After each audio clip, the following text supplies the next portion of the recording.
भोपाल में पिछले कई दिनों से चल रही लोकायुक्त और आईटी की राइड में लगातार कई तरह के खुलासे सामने आ रहे हैं। कांग्रेस के उप नेता प्रतिपक्ष हेमंत कटारे ने मीडिया के सामने एक प्रेस कॉन्फ्रेंस में बड़ा खुलासा किया है।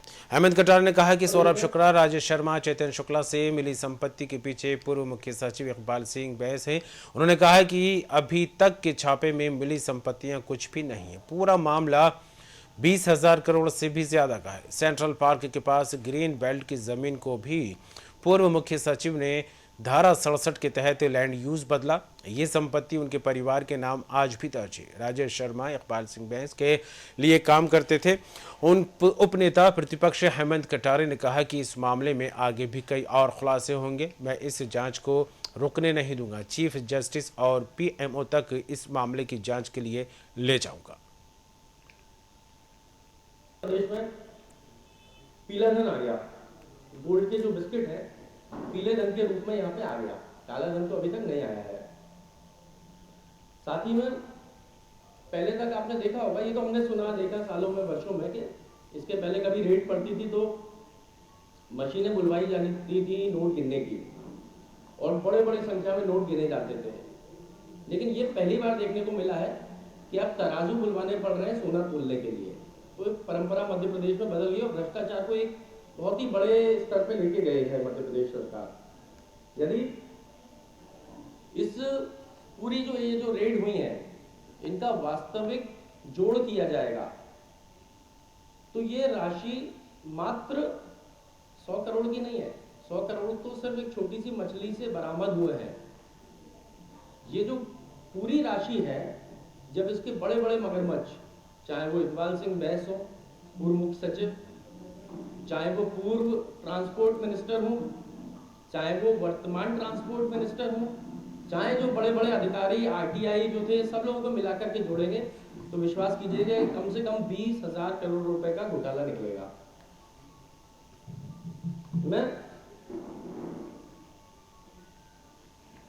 आपसे पूछना चाहता हूं, आपके माध्यम से सरकार से पूछना चाहता हूं कि दो सौरभ शर्मा है इस समय सिस्टम में, उसके बाद वो दुबई भाग गया या उसको भगा दिया या जो भी है, लेकिन उसकी गिरफ्तारी नहीं हुई है।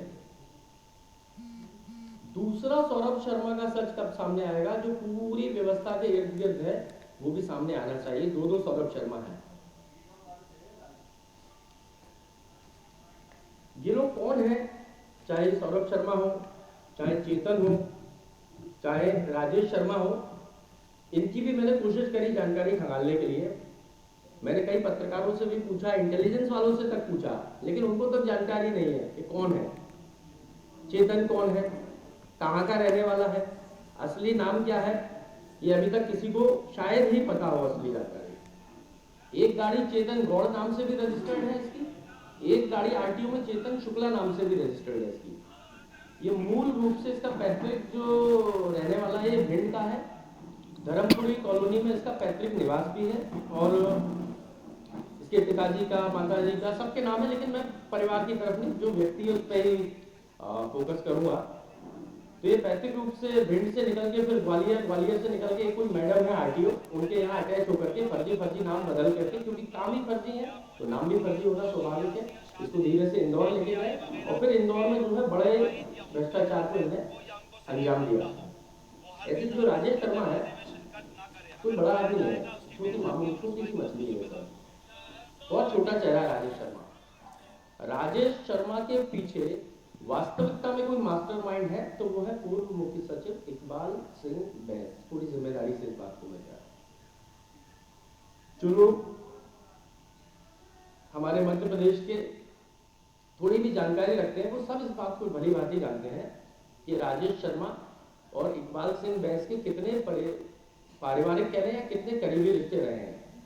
और पारिवारिक से भी ज्यादा मैं तो ये कहूंगा कि ये जो राजेश शर्मा है इकबाल सिंह बैस के पपेट है, कि इनके ये सिर्फ चेहरा है कि पूरी जो संपत्ति है अर्जित करके कहीं ना कहीं किसी ना किसी के नाम से, अब कोई ना कोई अधिकारी होगा, आईएएस होगा तो थोड़ा तो होशियारी करेगा ना, लेकिन हर होशियारी का अंत में खुलासा हो जाता है। तो इन्हें अपनी होशियारी से जो भी काले धन अर्जित किए, जो भी अपने शासनकाल में गड़बड़ियां करी, वो ज्यादातर राजेश शर्मा उनके परिवार के लोगों के नाम से अलग अलग जगह पे इन्वेस्टमेंट किए हैं। मैं कुछ चीजों के आपको प्रमाण भी दूंगा।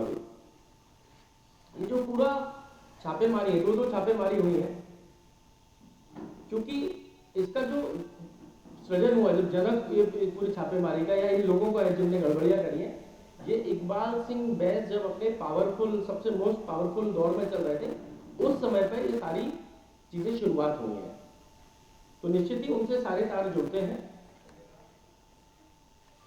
अब इकबाल सिंह बैस और राजेश शर्मा का गठजोड़ क्या, ये तो सब जानते हैं, करीबी है, वो उनके वहां बैठता था, जहां उनके ऑफिस है, उनके घरों में जाना आना, ये तो ठीक है अपनी जगह। लेकिन और मैं आपको थोड़ा सा व्यवसायिक गठजोड़ भी बताने की कोशिश करूंगा।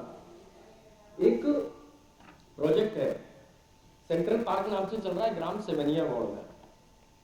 यदि आप लोगों में से कोई वहां गया हो तो देखिएगा, और नहीं गया हो तो कृपया जाइएगा। मैं तो होके भी आया वहां पर, देख के भी आया, बट अपने आराम से गया, मैंने बताया नहीं अपना परिचय, मैं देख करके आया वहां पर। ग्राम सेवनिया गांव में जो काम चल रहा है वो एक जीता जागता उदाहरण है कि पूरी भोपाल की सौंदर्यता को, मास्टर प्लान को ताक पे रखकर कैसे बेईमानी से भ्रष्टाचार किया जाता है, एक बहुत बड़ा उदाहरण है।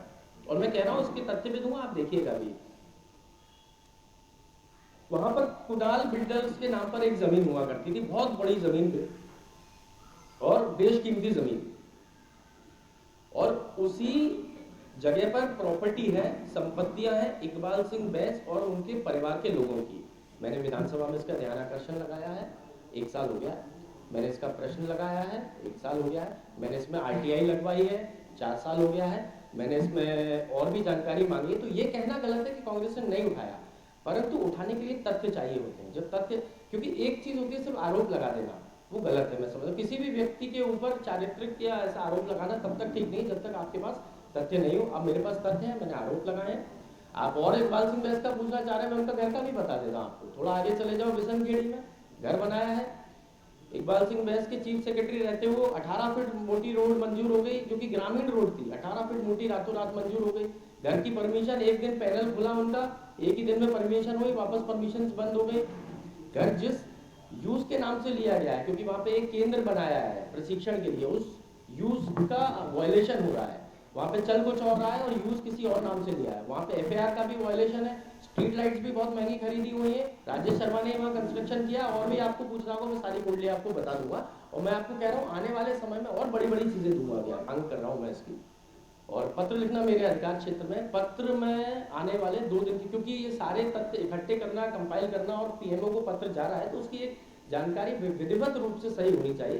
तो मैं अगले 2 से 3 दिन के अंदर ये पत्र लिख दूंगा और आपको इसकी कॉपी सर्कुलेट भी करूँगा। इकबाल सिंह बैस के यहाँ तो घर पर रेड हुई नहीं है, सर्च हुई नहीं है, असली मगरमच्छ को छोड़ दिया गया। मैं कह रहा हूँ इकबाल सिंह बैस के यहाँ सर्च होगी तो ये राजेश शर्मा जैसे तो 100-200 लोग निकल जाएंगे धीरे नीचे से। सही आदमी के यहाँ जाओ ना, मैं नाम भी बता रहा हूँ, इससे ज्यादा क्या करूँ आपके लिए। इनकम टैक्स को लिख के बोल दूंगा, सामने से बोल दूंगा कि जब आप इनको पकड़ेंगे तो एक राजेश शर्मा को इंदौर के भी निकल आएंगे, कोई भोपाल के भी निकल आएंगे, ऐसे अनेकों निकल आएंगे। तो असली व्यक्ति को छोड़ के आप छोटी मछलियां क्यों पकड़ रहे हो? मेन व्यक्ति पर जाइए, वहां सर्च कीजिए। और आप जो समय दे रहे हैं, इस समय में जांच में जितने तथ्य हैं इनको गायब करेंगे, लिपापोती करेंगे। तो इसलिए मेरा कहना है, अधिक से अधिक जितना जल्दी हो सकेगा, अत्यधिक जल्दी जाकर के आप इनके घर सर्च कीजिए, सारे दस्तावेज इनके जब्त कीजिए और जांच कीजिए।